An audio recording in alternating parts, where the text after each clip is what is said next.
आज महापंचायत को लेकर के पुलिस ने पूरा चाक चौबंद करा के बैरिकेड लगाए हुए हैं, आप देख सकते हैं। और यहाँ पर आज भारतीय किसान यूनियन के नेता गुरनाम सिंह चढ़ोनी भी पहुंचे हैं। देखिए क्या कहा गुरनाम सिंह चढ़ोनी। हुए हैं और ये इस तरह का पहला आंदोलन नहीं है। जब एक संघर्षशील साथी की डेड बॉडी सिविल अस्पताल की मोर्चरी में पड़ी हुई है और हम सभी लोग केवल एफआईआर दर्ज कराने के लिए हम लोग यहां पर संघर्ष कर रहे हैं। हम लोगों ने इस तरह के बहुत से आंदोलन किए हैं। जब हमारी बेटियों की डेड बॉडी नहर के किनारे पर या सड़क के किनारे पर गैंग रेप करके मार के फेंक दी जाती है, खराब लॉ एंड ऑर्डर के चलते लोगों के मर्डर हो जाते हैं। और सबसे बड़ी दुख की बात है कि दुनिया के सबसे बड़े डेमोक्रेटिक कंट्री में, लोकतांत्रिक देश में जहां पर संविधान का राज चलता है, वहां पर जनता को एफआईआर रजिस्टर कराना जो आपका कॉन्स्टिट्यूशनल राइट है, संवैधानिक अधिकार है, एफआईआर तक दर्ज कराने के लिए आपको सड़कों पर बैठना पड़ता है। यानी total collapse of law and order, कानून व्यवस्था का फेलियर। हमें याद है कुरुक्षेत्र के झांसा में एक बच्ची का रेप हुआ था, नाबालिग बच्ची का रेप हुआ था। 14 दिन तक हमने उसके शव के साथ धरना दिया था, केवल इसी मांग के लिए कि आप पर्चा दर्ज करो और गिरफ्तार करो। कैथल में 2 युवकों का मर्डर हुआ था, वहां पर 14 दिन तक डेड बॉडी रखी गई थी। वो इसलिए रखी गई थी, पर्चा दर्ज करो और आरोपी को अरेस्ट करो। ये बेसिक मांगे हैं हमारी। और आज हम इसलिए बैठे हैं कि हमारा एक संघर्षशील साथी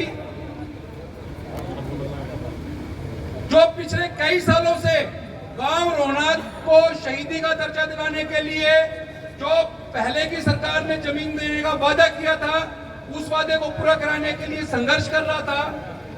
और किस तरह से सरकार के अधिकारी अंग्रेजों के एजेंट के तौर पर यहां पर काम कर रहे हैं और उन अधिकारियों ने हमारे साथी को मरने में मजबूर किया। और ये सारी की सारी बातें वो अपने 17 पेजों के सुसाइड नोट पे लिख के गया। हमारा 1 सप्ताह हो गया यहां पर धरना चलते हुए। कल प्रशासन के साथ मीटिंग थी, मैं मीटिंग में 10 मिनट लेट पहुंचा साथियों। और हमारे मीटिंग में जो हमारे कमेटी के सदस्य थे, यहां का एसपी जो भारत के संविधान के ओथ लेकर, शपथ लेकर उसने खाकी वर्दी पहनी है, वो हमारे कमेटी के सदस्यों को पागल बनाने का काम कर रहा था। केवल ये कहने का काम कर रहा था कि भाई हमने इस मामले में 174 की कार्रवाई कर रहे हैं और डीडीआर दर्ज कर दी है। डीडीआर क्या होता है?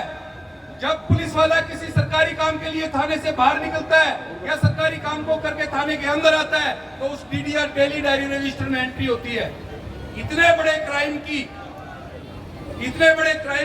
डीडीआर में एंट्री करके इस पुलिस ने अपनी इतिश्री समझ ली। दूसरी बात, इस एसपी ने हमारे साथियों को क्या कहा कि हम अगर एफआईआर दर्ज कर लेंगे तो डिप्टी कमिश्नर रैंक जैसे अधिकारी की छवि धूमिल हो जाएगी, उसका करियर स्पॉइल हो जाएगा। और ऐसे ही हम किसी के खिलाफ एफआईआर दर्ज नहीं कर सकते, क्योंकि जो सुसाइड नोट है उसकी हैंडराइटिंग मैच होके आएगी। और जब मैच होगी तो हम एफआईआर दर्ज करेंगे। साथियों, सुसाइड हुआ है, डेड बॉडी है, पोस्टमार्टम हुआ है, सुसाइड नोट है और सुसाइड नोट में 3 अधिकारियों को जिम्मेदार ठहराया गया है। हमने एसपी को कहा कि थोड़ा बहुत कानून हमने भी पढ़ा है भाई। और दफा 306 जो है आत्महत्या के लिए मजबूर करना, हीनियस क्राइम कॉग्निजेबल ऑफेंस के तहत आता है। और कॉग्निजेबल ऑफेंस का मतलब कि आपको एफआईआर दर्ज करना जरूरी है, प्रारंभिक जांच नहीं कर सकते आप। डीडीआर या 174 की कार्रवाई करके इतिश्री नहीं कर सकते। 174 क्या है? कोई भी डेथ या सुसाइड है उसमें 174 की कार्रवाई जरूर होती है। कहाँ पे जा रही है? हम लोगों ने उसको कहा कि भाई जब लॉ आपको परमिट कर रहा है तो आप इसमें एफआईआर क्यों नहीं दर्ज कर रहे हैं? हमारी जांच चल रही है, ये चल रही है, वो चल रही है, आप इसमें प्रिलिमिनरी इंक्वायरी तो कर ही नहीं सकते। और मैं आप लोगों के माध्यम से यहाँ के एसपी को बता देना चाहता हूं कि प्रधान जी 1 मिनट बैठिए, कि अगर किसी कॉग्निजेबल अपराध में जो पुलिस की ड्यूटी है एफआईआर दर्ज करना, अगर पुलिस उसमें एफआईआर दर्ज नहीं करती है, अगर पुलिस उसमें एफआईआर दर्ज नहीं करती है तो उस जिले का एसपी, उस थाने का इंचार्ज दफा 166, 166 है, 217, 219 के तहत अपराधी है। एसपीडीसी मुर्दाबाद, मुर्दाबाद मुर्दाबाद, एसपी मुर्दाबाद, मुर्दाबाद मुर्दाबाद। तो एसपी ये ना सोचे कि आज मेरे बदन पे खाकी वर्दी है, नीली पट्टी है। हमने पिछले 15 साल में बहुत सारे नीली पट्टी वालों को, खाकी पट्टी वालों को चार्जशीट कराया है, उनके खिलाफ डिपार्टमेंटल इंक्वायरी हुई है, उनको सस्पेंड कराया, डिसमिस भी हुए हैं। और तू कोई चांद से उतर के नहीं आया, कार्रवाई तेरे खिलाफ भी हो सकती है। और हम निश्चित तौर पे, मैं एक कमेटी का सदस्य होने के नाते, यहाँ के जो वकीलों की टीम है उसका मेंबर होने के तौर पर मैं आप लोगों को विश्वास दिलाता हूं कि जो वेद प्रकाश कटारिया जी की आत्महत्या का मामला है उसमें जो एफआईआर दर्ज नहीं, एफआईआर तो दर्ज होगी, एफआईआर तो दर्ज होगी, लेकिन इतने दिनों तक एफआईआर दर्ज क्यों नहीं हुई, इस बात का पुलिस को जवाब देना पड़ेगा। इनके खिलाफ हम पुलिस के खिलाफ भी पर्चा दर्ज कराएंगे। और डिप्टी कमिश्नर क्या समझता है कि वो डिप्टी कमिश्नर है? यहां तो मुख्यमंत्रियों के खिलाफ भी पर्चे दर्ज हुए और वो भी जेलों में गए हैं, और डिप्टी कमिश्नर की तो कोई दुकान ही नहीं है। चाहे वो कितने बड़े पद पर हो, चाहे वो किसी समुदाय से हो, किसी धर्म से हो, लेकिन कॉन्स्टिट्यूशन में जो कानून बनाया गया है उसके सामने सारे बराबर हैं, और इस देश में 2 कानून नहीं हो सकते। और हमारी कमेटी की यही बात हुई थी,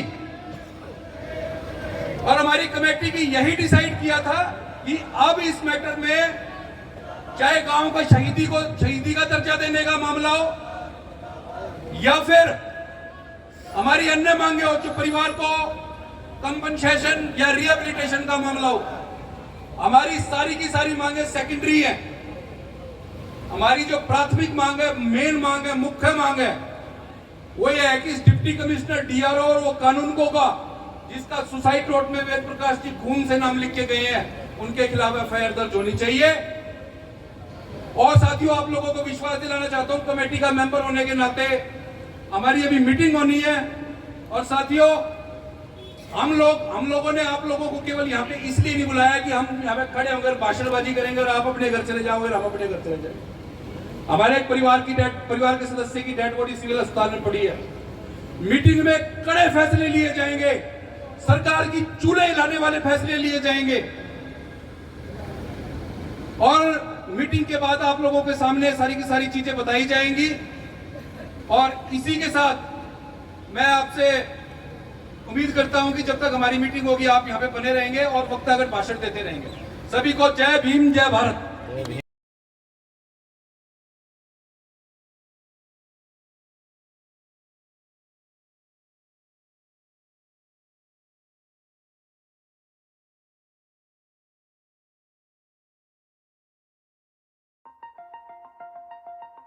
अरे वाह मोहन जी, घर का रेनोवेशन करा रहे हो, पर आपने फिटिंग अलमारी नहीं लगवाई आप तो कह रहे थे कि फिटिंग अलमारी लगवाऊंगा।